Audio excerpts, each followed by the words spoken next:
زي ما قلت لسعادتك كده، انت دلوقتي فرضا كلت اكله، خلاص كلت حته لحمه حلو ماشي، شكرا يا علي جوماني بيقول لك تستحق جايزه نوبل، انا وبن جوريون احنا الاثنين. دلوقتي انت كلت الياف وكلت بيض، فرضا حصل في المعده مشكله، لم تفرز حمضا او لم تفرز انزيمات او ما شابه، ونزل الاكل ده في الامعاء ووصل للقولون عند حضرتك، لم يهضم، لم يتم هضمه، واثناء هذه الرحله بيحاول ياكل بقى خلايا الامعاء وفضلاته هتطلع تروح للكبد وهو هياكل البكتيريا. فتخيل بكتيريا بتاكل بيض بقى وفضلات بيض، انت حط البيضه بره قام شوف اما تعفن ريحه ابوها ايه واعرف الريحه اللي في قولونك. ففي هذه الحاله في هذه الحالة تعرف ان حصل اضطراب في الوحدة البكتيرية في بطن حضرتك. ما هو انت دلوقتي اما واحد بيجي يقول لك ايه، انا هديك بكتيريا نافعة، هديك بكتيريا ايه نافعة، الكتب ما فيهاش، يعني ما عنديش كتاب مكتوب فيه من فوق انواع البكتيريا إيه نافعة وضارة، كنا خلصنا يا باشا. ده انت يا مؤمن عملت حركة صايعة جدا. بص يا باشا، دلوقتي انت ماشي شوية نمل في الارض، في شوية نمل في الارض ماشي، فعشان اموت النمل اللي في الارض ده هعمل ايه يا دكتور؟ هرش مبيد حشري. افرض انت نمت وفاتح بقك صحينا لقينا النمل جوه في معدتك، هرشه بالمبيد في بطنك؟ لا ما ينفعش ارشه بالمبيد في بطنك، ما ينفعش. انت بقى مخك تخين، انت طالما هو في نمل في بطنه يبقى هنرش مبيد في بطنه، ما هو فانت لقيت ايه بقى؟ لقيت انت بكتيريا فطريات بتحاربها وهم فوق رغيف عيش، يعني هنا في بكتيريا وفي فطريات. لقينا الفطريات بتهاجم البكتيريا بماده، قمت انت واخد الماده دي وحقنها فين؟ فيا. ليه يا باشا؟ انا بحارب البكتيريا بنفس سلاح الفطر البكتيريا. طب يا باشا هم التانيين كانوا بيتحاربوا على بلاطه، على رغيف عيش بره، انت بتحقن ده فيا انا؟ حضرتك هتحطه في بطني انا؟ يعني انا هاخده؟ لا وهتاخده وريد يا باشا، ده منتجات فطريات، ده حتى مفيش مضاد حيوي واحد مستخلص من حيوان يا باشا، مفيش حاجه اسمها مضاد حيوي اصلا يخش جسم حضرتك، هو انت زلطه؟ انا حارب، اطلع يا باشا احارب على كراسه، على ورقه، احارب على رغيف عيش؟ احنا فطر بنحارب بكتيريا، انت بني ادم يخرب بيتك انت بتحارب بحاجات تانية. زي ما بيروح ياخد كبسوله الكلوروفيل، ليه؟ انت نبات؟ انت ايه؟ كراته. توصيفك النباتي ايه؟ فجله.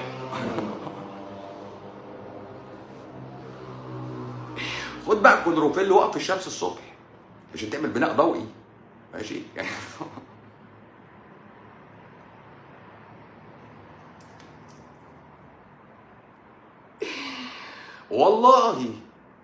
والله العظيم، يعني حضرتك بتسمي نفسك على الفيسبوك الصقر الجارح مثلا، ليه ما تسميش نفسك الكراته الخضراء؟ ليه دايما شايفين صفاتنا في الحيوانات؟ ليه مش شايف نفسك نبات؟ يعني ليه؟ طالما انت بتحب النباتات والخضروات يعني ليه ما سمعناش الموضوع ده؟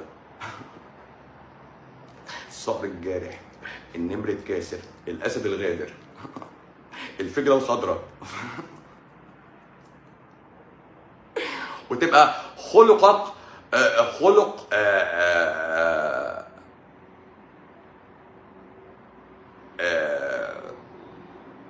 يعني خلق نباتات، وتبقى الطب خلف المنطق، ما اصبحش علم، هو كده الطب خارج من عبايه المنطق والفلسفه، والرياضه خارجه من عبايه المنطق والفلسفه.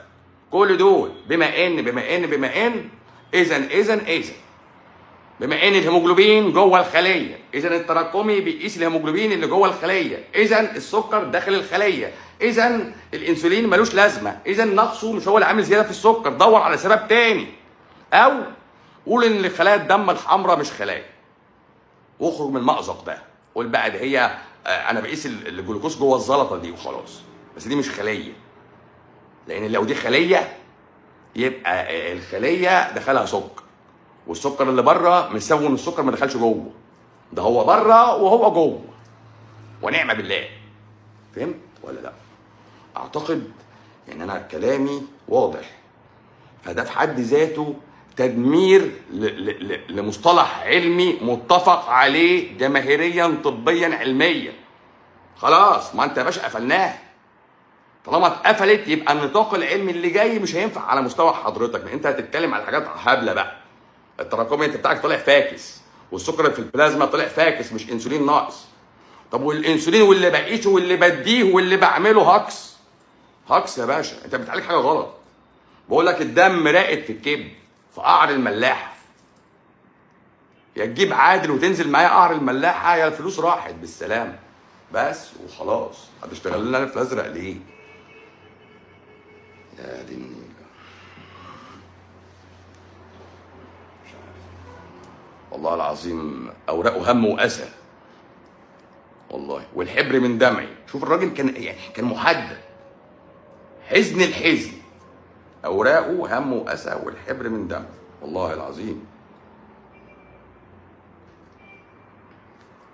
بص، اسمي بان صح ولا ما بانش؟ بان. اه، شفت انت الكوبايه دي حلوه؟ بص اسمي، عشان ببقى قاعد محدش يشرب من كوبايتي، عشان لو حد شرب من كوبايتي هياخد من البكتيريا بتاعت بقي، ولو خد من البكتيريا بتاعت بقي هتموته، وانت بتاخد مضاد حيوي جايبه من الفطريات، وانا اللي هموتك. يعني انت واخد انتاج الفطريات في الدفاع عن نفسها، مثلا بتدافع عن نفسها بالمبيد الحشري، وقمت انت بلعه ليه؟ انا هحارب البكتيريا زي ما الفطر حاربها. طب يا باشا، ده الفطر ده عفن، وبيحارب البكتيريا على ارض مش ارضه، مش جوه جسمه.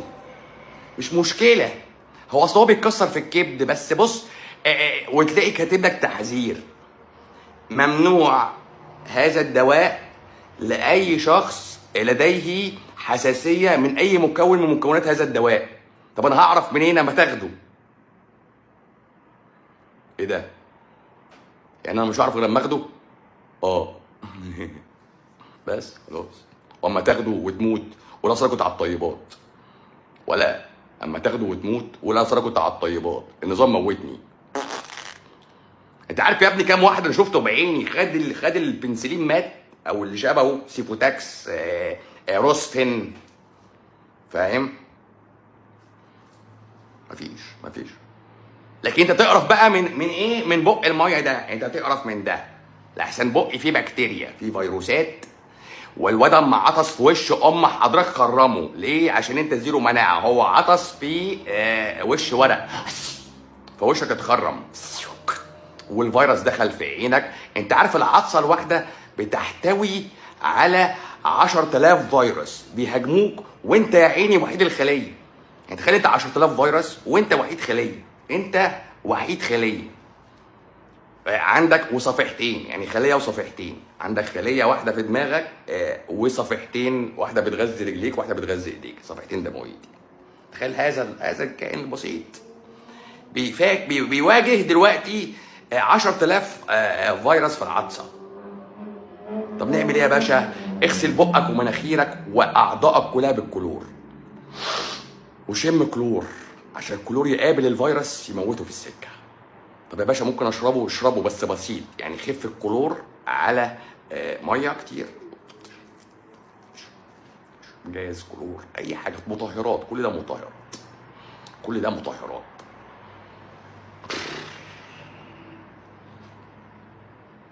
يا باشا الميكروبيوم اللي انت بتاخده ده، اللي هو الميكروبيوتا اللي بتاخدها دي براز واحد تاني، واحد اجنبي مش عارف منين بقى.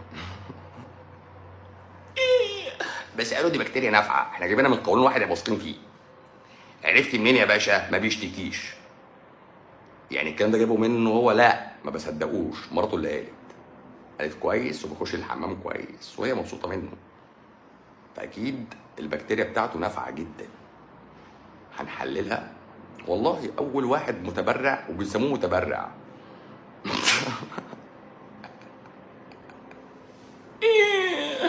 تخيل حضرتك انا رايح اتبرع بالبكتيريا النافعه بتاعتي.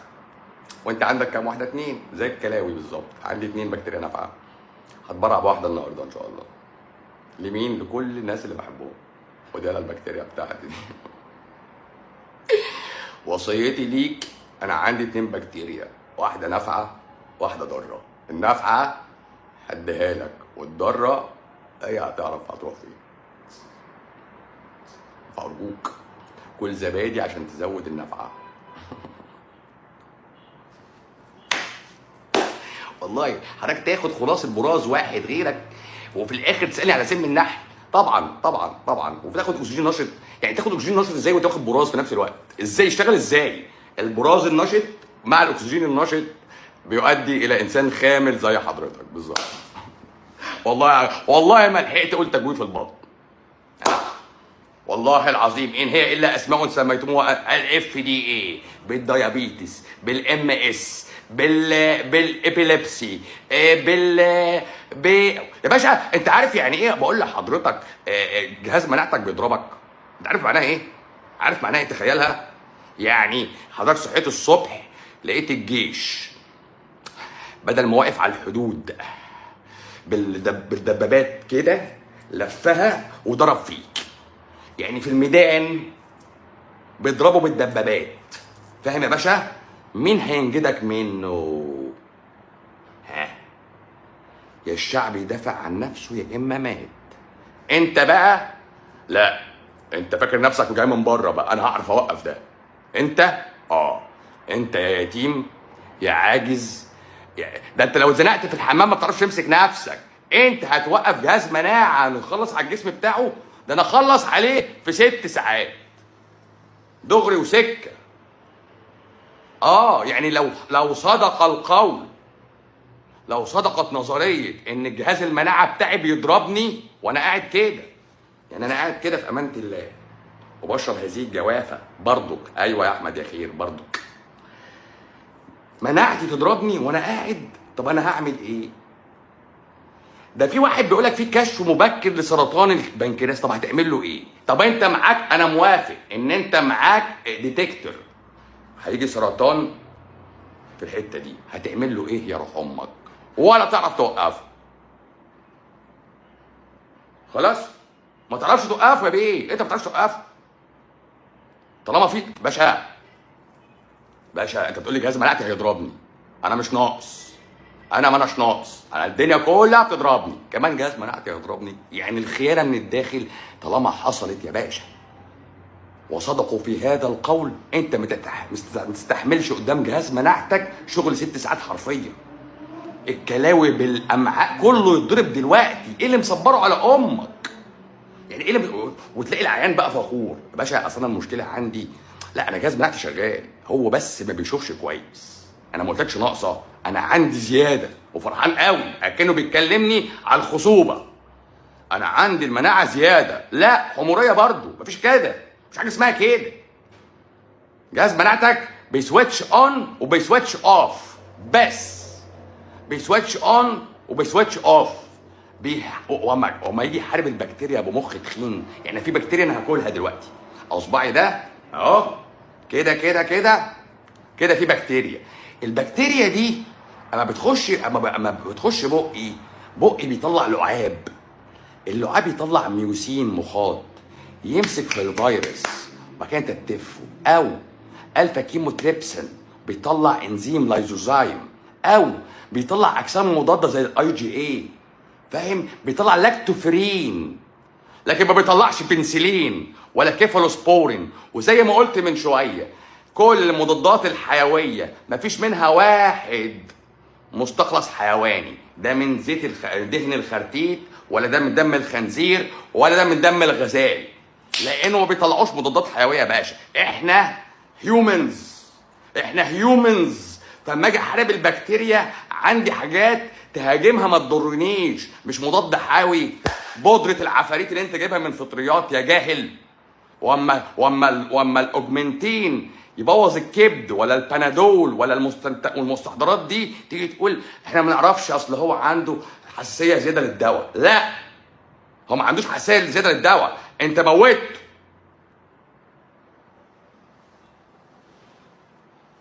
اما تجيب لي فضلات الفطريات وتقول لي انا هعالج لك البتاع ده، ما تلعبش معايا اللعبه دي خالص. انا ما بحاربش، جسمي ما بيحاربش بالمضاد الحيوي. واما تقول لي العسل فيه مضاد حيوي انت كذاب. ما فيهوش بنسلين ولا كيفالوسبورين ولا فيه تاينام، ما فيهوش ده. في الحاجات اللي انا حكيتها من شويه، في اجسام مضاده. لبن الام ما فيهوش مضاد حيوي. لو سميناه مضاد حيوي باللغه العربيه مش معناها انتي بايوتيك، لا، اسمها انتي ميكروبيال. وهو اللي بيعملها وبيحارب بطريقته وبجسم مضاد ما يضركش.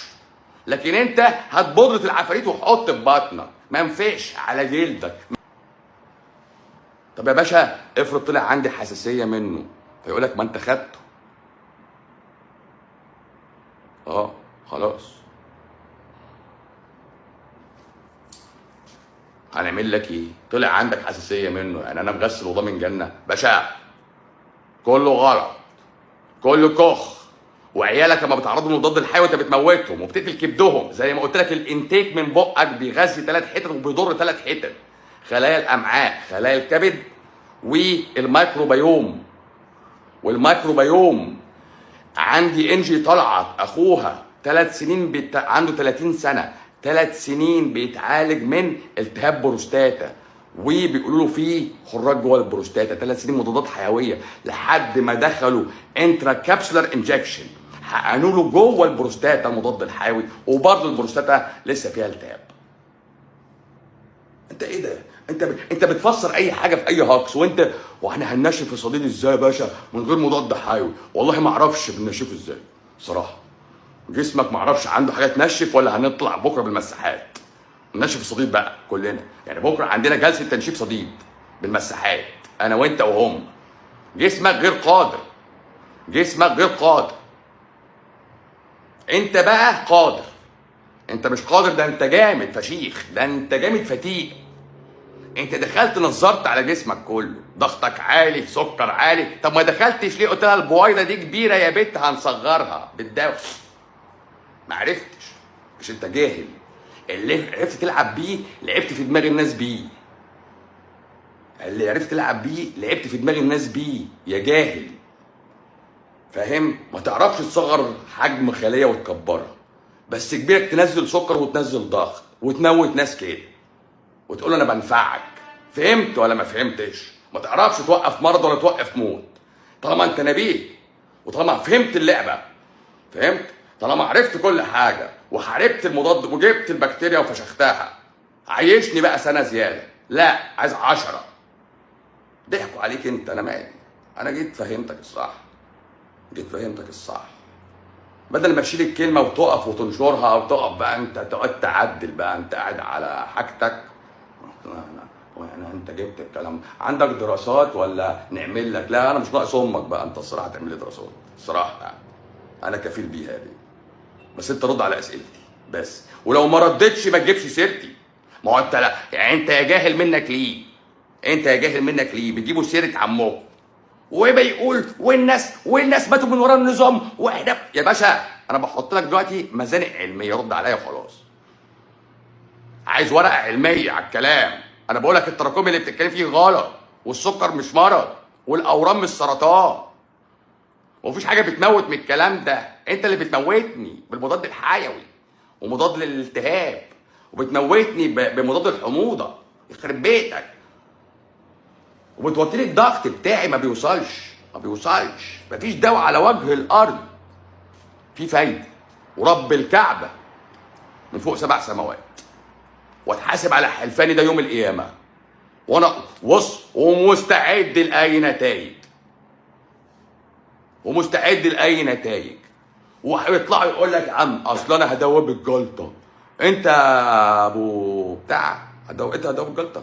هدوب الجلطه، واخش احقن البتاع الستريبتوسلايسين وادوب لك الجلطه واخش، وبعدين هحط دعامه وهليس واخرج.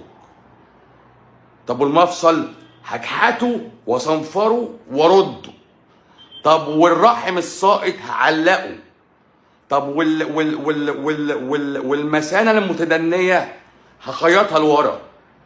طب والقرحه في المعده هعملها اومنتال باتش. طب والتخن اللي هعمل لك تكميم. انت يا باشا انا بعتبر اللي عمل كده اشرك وكفر الصراحه، لانه اهان الصنعه. انا وقفت للاستاذه اللي زرعه كليه مضادات المناعه بقالها 6 شهور. حلو حلو. النهارده جات لي والحمد لله اطمنت عليها ولقيت ان حتى وظائف الكلى وتدفق الدم للكليه المزروعه بعد ما وقفت الادويه ب6 شهور احسن. فانا قاعد بتكلم فلقيتها عماله تقول لي بس انا اكلت مش عارف حته رنجه تعبتني، فانا اتعصبت بقى. قلت لها انت عارفه انا عملت ايه؟ اللي انا عملته معاكي يا ايمان ما حصلش في التاريخ العالم، ان واحده زرعه كليه ما بتاخدش دواء 6 شهور كليه شغاله ما اتلفظتش. قلت لها بصي انا وقت ما وقفت الدواء ليكي كان في دماغي حاجه واحده بس، ماشي؟